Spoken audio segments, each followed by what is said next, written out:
राम राम किसान भाइयों, इस समय धान की फसल तैयार होने वाली है और धान के पौधों में बालियां निकल रही हैं। जैसा कि आप देख रहे हैं, पत्ती के ऊपर रस चूसक कीट बैठा हुआ है, जिसे गंधी बग बोलते हैं। इस प्रकार के तमाम उड़ने वाले जो रस चूसक कीट होते हैं, ये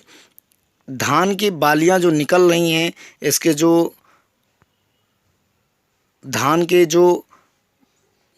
बालियां हैं, इनको जो इसमें दूध बन रहे हैं उसके रस को चूस लेते हैं। और जब ये रस को चूस लेते हैं तो केवल फफला बचता है, अर्थात उसके अंदर केवल उसके अंदर का जो दूध होता है वह चूस लेते हैं, जिससे अनाज बनता है उसको चूस लेते हैं और केवल फफला ही बचता है,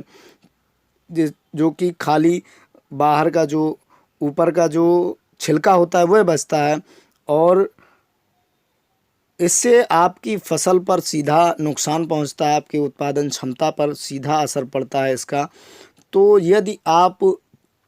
कि धान के फसल में बालियां निकल चुकी हैं और गंधी बग या उड़ने वाले रस चूसक जो भी कीट होते हैं, जैसे टिड्डा है या तितली है या अन्य किसी, तो इनकी रोकथाम करने के लिए किसान भाइयों, आपको सबसे पहले तो नागार्जुना कंपनी का NaCl नागार्जुना इंसेक्टिसाइड कंपनी का, जो कि इनोवा के नाम से दवा आती है, जिसमें एसिटामेप्रिड 20% WP पाउडर के रूप में पाया जाता है, आप इसको लेकर और अपनी खड़ी फसल पर छिड़काव कर सकते हैं, जिससे उड़ने वाले रस चूसक कीड़ों का नियंत्रण बड़ी आसानी से हो जाता है और फसल पर इसका कोई बुरा असर नहीं होता है। आपकी फसल पूरी तरह सुरक्षित रहती है। इसका प्रयोग 2 ग्राम प्रति लीटर के हिसाब से घोल बनाकर आप अपनी फसलों पर कर सकते हैं। किसान भाइयों, टिड्डियों और तितलियों का या गंधी बग का आप ध्यान जरूर रखें, क्योंकि इसका सीधा असर आपकी उत्पादन क्षमता पर पड़ता है, जिससे कि आपका नुकसान हो सकता है। तो किसान भाइयों, यदि आपको यह दवा नहीं मिल पाती है आपके आसपास, तो आप दूसरी दवा जो कि मैलाथियान के नाम से आता है किसान भाइयों, इसको आप प्रयोग कर सकते हैं। मैलाथियान 6 से 7 किलोग्राम प्रति एकड़ के हिसाब से आप इसका बुरकाव कर सकते हैं। यह पाउडर के रूप में आता है और इसको आप सुबह सुबह के समय पर, जब आपके धान की फसल के पौधों पर ओस पड़ी हो, तब आपको करना चाहिए, ताकि ये उसमें चिपक जाती हैं और जो भी उड़ने वाले रस चूसक होते हैं वह जैसे ही पत्तियों पर बैठते हैं मर जाते हैं या उनकी जो बदबू होती है उससे भाग जाते हैं। इसके अलावा आप क्विनालफास 1.5% का भी छिड़काव आप कर सकते हैं। इसके अलावा आप मैलाथियान पाउडर कोई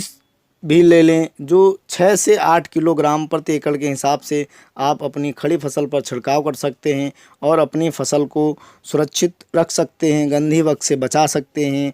किसान भाइयों, यदि आप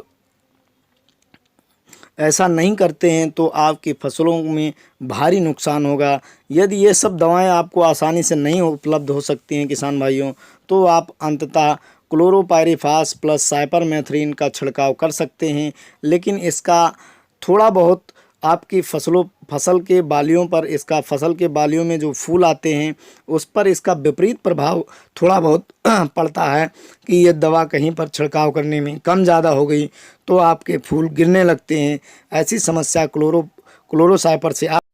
तो आपको यह ध्यान रखना है कि यदि ये सारी दवाएं जो पहले हमने बताई हैं, यदि ये मिल जाती हैं तो बहुत ही अच्छा है और आप इसका इस्तेमाल बड़ी आसानी से कर सकते हैं। यदि ये सारी दवाएं नहीं मिल पाती हैं तो आप क्लोरोपाइरीफास प्लस साइपरमेथ्रिन, जो कि घरना केमिकल्स लिमिटेड कंपनी का हमला 550 के नाम से, ठाकर केमिकल्स लिमिटेड कंपनी का बारूद के नाम से और इंडोसिस केमिकल लिमिटेड कंपनी का तूफान के नाम से आती है, आप इसका प्रयोग कर सकते हैं। लेकिन यह ध्यान रहे कि इसकी मात्रा कम से कम यानी आप 1 से 1.5 ml प्रति लीटर के हिसाब से घोल बनाकर आप अपनी खड़ी फसल पर छिड़काव करें तो आप गंधी बग को बड़ी आसानी से मार सकते हैं और अपनी फसलों को सुरक्षित रख सकते हैं। किसान भाइयों, इन सभी दवाइयों का असर आपकी फसलों पर लगभग 12 से 15 दिन होता है। 12 से 15 दिन के अंदर आप कोई दूसरा छिड़काव ना करें, या अगर बहुत तेज़ी से प्रभावित कर रही हैं तो आप दोबारा कर सकते हैं, वरना कोई आवश्यकता नहीं होती है कि आप दोबारा स्प्रे करें। 15 दिन बाद फिर आप किसी भी दवा का स्प्रे कर सकते हैं। धान की फसलों में जो बालियों में फूल आते हैं और बहुत ही नाजुक होते हैं, तो यह ध्यान रहे कि इसमें कोई बहुत हार्ड केमिकल का यूज़ ना किया जाए, जिससे कि आपके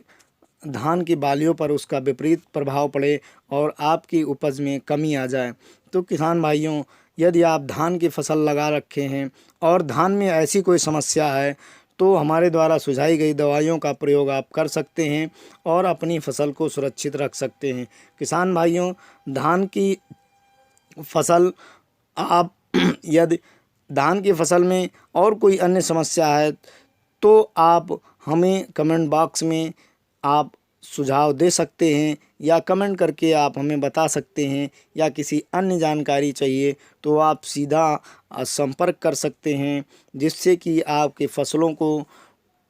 कोई भारी नुकसान ना पहुंच सके और आपकी फसलें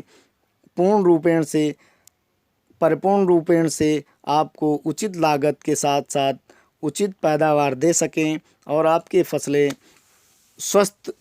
रहें और अच्छी रहें। इसकी जानकारी के लिए आप हमसे सीधा संपर्क कर सकते हैं। किसान भाइयों, यदि हमारे चैनल पर आप नए हैं तो हमारे चैनल को सब्सक्राइब और वीडियो को लाइक ज़रूर करें। बेल आइकन का बटन दबाना ना भूलें। किसान भाइयों, यदि जानकारी अच्छी लगी हो तो इसे शेयर भी ज़रूर करें। धन्यवाद।